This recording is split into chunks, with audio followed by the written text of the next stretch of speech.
बच्चों, मैंने आप लोगों की प्री बोर्ड परीक्षा हुई हैं। इसमें आपके 2 सेट थे और जिसमें मैंने सेट ए का सॉल्यूशन आप लोगों को जो है समझाया था। आज मैं उसी के सेट बी का हल मैंने आप लोगों को समझा दिया है।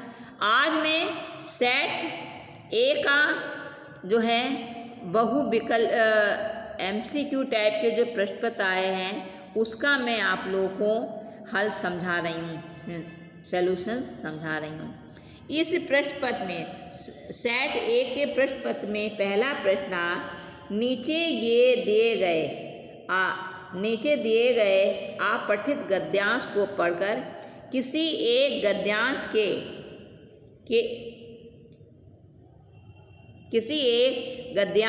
के आधार पर दिए गए प्रश्नों का सही विकल्प चुनकर उत्तर दीजिए।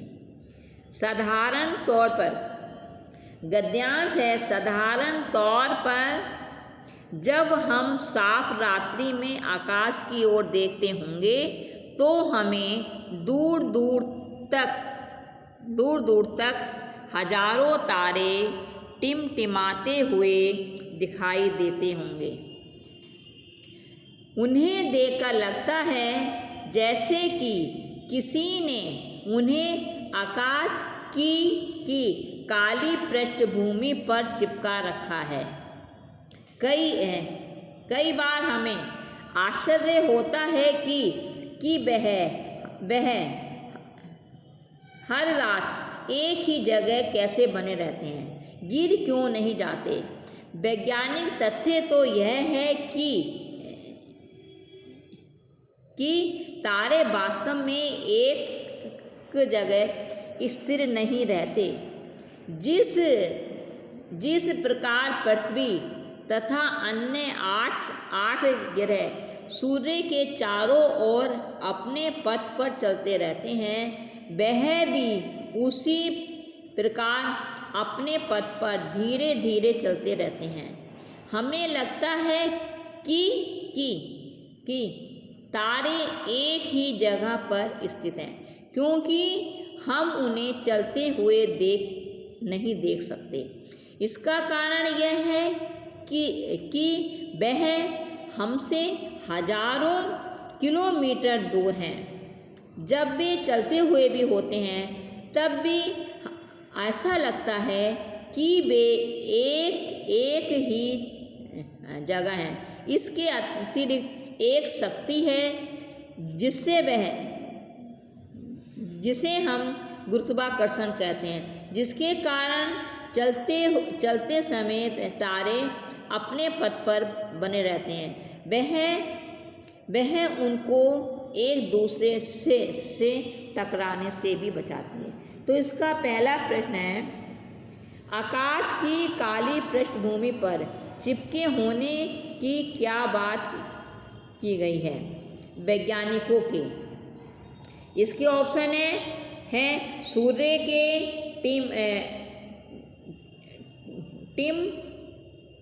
टिमाते तारों के, वैज्ञानिकों के चमकते हुए चांद के। तो इसका सही आंसर है वैज्ञानिकों के। इस दूसरा प्रश्न है, इस गद्यांश में किस तथ्य का उल्लेख किया गया है। पहला ऑप्शन है परिक्रमा, गुरुत्वाकर्षण शक्ति, दैनिक गति। तो इसका सही आंसर है गुरुत्वाकर्षण शक्ति। हम तारों को चलते हुए क्यों नहीं देख सकते? क्योंकि वे टिमाते हैं। दूसरा है क्योंकि वह हमसे दूर हैं। तीसरा है धार्मिक अंधविश्वास है। चौथा है गुरुत्वाकर्षण शक्ति से वे स्थिर रहते हैं। तो इसका आंसर है क्योंकि वे हमसे दूर हैं। चौथा प्रश्न है पृथ्वी एवं अन्य ये है किसके चारों ओर चक्कर लगाते हैं? चांद के, सूर्य के, धरती के, विश्व के। तो इसका सही आंसर है सूर्य के। फिर है उपरोक्त गद्यांश का क्या शीर्षक है? आकाश के वैज्ञानिक तत्व, विज्ञान एक चमत्कार, जीवन का रहस्य, सामाजिक इस स्थिति का निर्धारण। तो इसका सही आंसर है आकाश के वैज्ञानिक तथ्य। तो इस गद्यांश का शीर्षक है आकाश के वैज्ञानिक तथ्य। इस प्रकार से आपका दूसरा गद्यांश भी आप लोगों को मिला है। उसमें सवेरे से लेकर हम हैं नदी के साथ साथ चल रहे थे। इसमें पहला प्रश्न है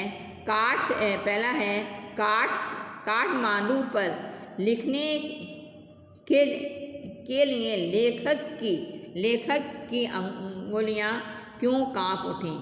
नेपाल में भूकंप याद आया। दूसरा है आतंकवादी हमले की आशंका थी। तीसरा है लेखक के हाथ में चोट थी। चौथा है धरा स्तंभ अब भी कभी नहीं देख पाएगा। तो इसका सही आंसर है नेपाल में आया भूकंप याद आ गया। फिर है लेखक दुखी और हताश क्यों था? धरारा स्तंभ में तहस नहस हो गया था। दूसरा है म्यूजिक चैनल पर अब धरारा स्तंभ दिखा रहे थे। चौथा है लग रहा है जीवन क्षणभंगुर है। चौथा है प्राकृतिक आपदा कहीं भी जा सकती है। तो इसका सही आंसर है म्यूजिक चैनल अब धरारा स्तंभ दिखा रहे थे। तीसरा प्रश्न है फेरी वाले और बांसुरी वाले वादक के लिए लेखक क्यों दुखी है? भूकंप में वे भी नहीं बचे होंगे। इसका आंसर है भूकंप में वे भी नहीं बचे होंगे। नेपाल में अर्थव्यवस्था का आधार औरतें क्यों हैं? इसका आंसर है पुरुष रोजगार के लिए बाहर जाकर काम करते हैं। पांचवा प्रश्न है गद्यांश का उपयुक्त शीर्षक बताइए। इसका आंसर है पर्यटन और नेपाल। इस प्रकार से अब आप लोगों का दूसरा प्रश्न है काव्यांश के जो आधार पर प्रश्नों के उत्तर के विकल्प छांटिए। इसमें पहला काव्यांश है ओ वसुधा से लेकर नफरत की दीवार से। तो इसका पहला क्वेश्चन है धरती को बांटने के बाद। इसका पहला प्रश्न है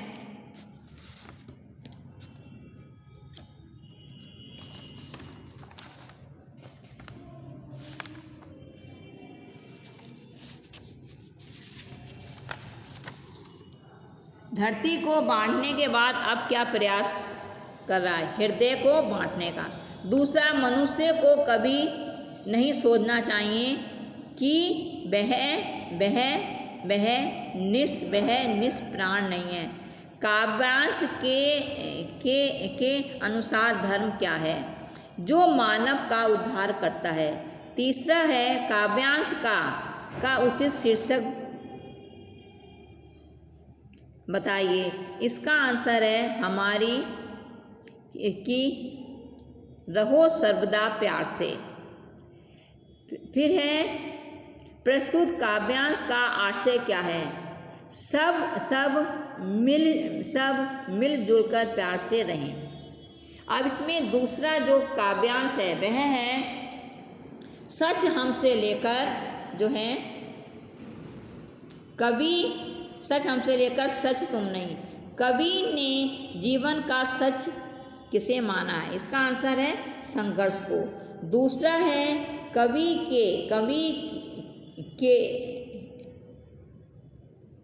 के अनुसार जीत उसी की होती है जो समस्याओं से नहीं घबराता है।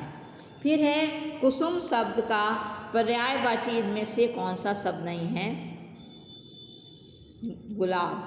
फिर है जो नत हुआ मृत हुआ। पंक्ति में कवि का क्या आशय है? जो झुक गया वह मर गया। फिर है उपयुक्त काव्यांश के माध्यम से कवि क्या संदेश देना चाहता है? हमें विषम परिस्थितियों में हार नहीं माननी चाहिए। इसी प्रकार से खंड खा बच्चों आपके व्याकरण का है। वह कहाँ है जो कल यहाँ आया था? वाक्य में कौन सा उपवाक्य है? तो इसका आंसर है विशेषण उपवाक्य।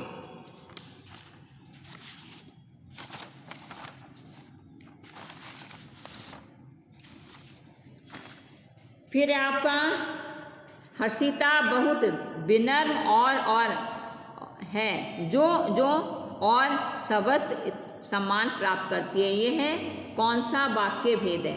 तो यह संयुक्त वाक्य भेद है। तीसरा प्रश्न है निम्नलिखित वाक्य में कौन सा मिश्र वाक्य है? इसका आंसर है जो विद्यार्थी परिश्रमी होता है वह अवश्य सफल होता है। फिर है चौथा वाक्य है मुझे पता नहीं था कि रमेश ही चोर है। रेखांकित उपवाक्य का भेद कौन सा है? तो यह है संज्ञा उपवाक्य, संज्ञा आश्रित उपवाक्य। फिर पांचवा है जो साहसी होते हैं वह मुश्किलों से कभी नहीं घबराते। विशेषण यह रेखांकित उपवाक्य का भेद है क्रिया विशेषण उपवाक्य, विशेषण आश्रित उपवाक्य। और अब देखिए चौथा प्रश्न है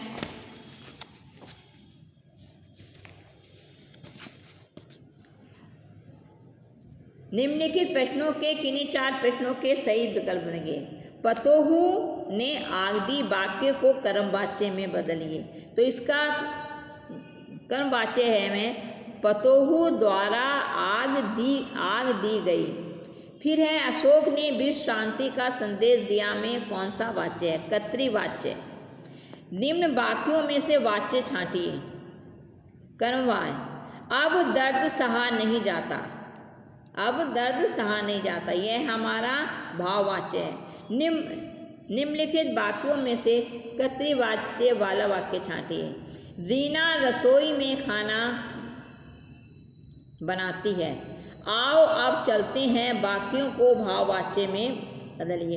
आइए अब चला जाए। पांचवा प्रश्न है निम्नलिखित प्रश्नों को पढ़कर किन्हीं चार प्रश्नों के सही विकल्प लिखें। कछुआ धीरे धीरे चलता है रेखांकित पद का परिचय है। इसका आंसर है रीतिवाचक क्रिया विशेषण, चलता है क्रिया की विशेषता। प्रधानाचार्य ने आपको बुलाया है रेखांकित पद का परिचय है। मध्यम पुरुषवाचक सर्वनाम, स्त्री अथवा पुल्लिंग, एकवचन, कर्म कारक।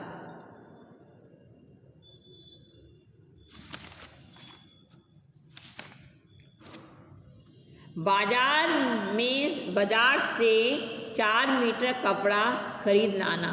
रेखांकित पद का परिचय दीजिए। तो यह है परिमाणवाचक विशेषण पुल्लिंग एक वचन और कपड़ा विशेषण। वह आजकल घर पर ही रहता है, तो आजकल का पद परिचय है। कालवाचक क्रिया विशेषण, रहता है क्रिया की विशेषता। B option. गुजरात में भयानक भूकंप आया था, रेखांकित पद का परिचय है। जातिवाचक संज्ञा पुल्लिंग एक वचन कर्ता कारक। अब है किस रस को रसराज भी कहा जाता है। श्रृंगार रस का आंसर है श्रृंगार रस को। हास्य रस का स्थायी भाव क्या होगा? हास। उस काल मारे क्रोध के तन कांपने, उसका लगा मानो हवा के जोर से सोता हुआ सागर। जगह में कौन सा अलंकार है? रोद। कौन सा रस है? रोद रस। शोक किस रस का स्थायी भाव है? करुण रस का। चलत देखी जसुमती सुख पावे, ठुमक ठुमक पग धरनी रेंगत जननी देखी दिखावे। इसमें कौन सा रस है? वात्सल्य रस। अब 7वें में आपका काव्यांश से संबंधित प्रश्नोत्तर है। इसमें मैं खाली शॉर्ट में आप लोग का आंसर बता रही हूँ। पहले प्रश्न का आंसर है उपरोक्त सभी, डी आंसर। दूसरे प्रश्न का आंसर है बी जादू। तीसरे प्रश्न का आंसर है हलवाहों के पैर ताल से उठने लगते थे। लिथरे तथा कीचड़ सब कैसे हैं? देशज। भगत अपने, इसका आंसर है स्वर को ऊंचा करते थे। फिर प्रश्न है पतोहू के, इस पहले प्रश्न का आंसर है वे घर छोड़कर चले जाएंगे। 2 साल तक कस्मे से लेकर नेताजी मूर्ति में बदलते हुए चश्मे को। फिर आपका 9वां प्रश्न है नाथ संबोधन काव्यांश है। इसके है कोई विशेषण किसके लिए उपयुक्त है? मुनि। इसका डी आंसर है मुनि परशुराम के लिए।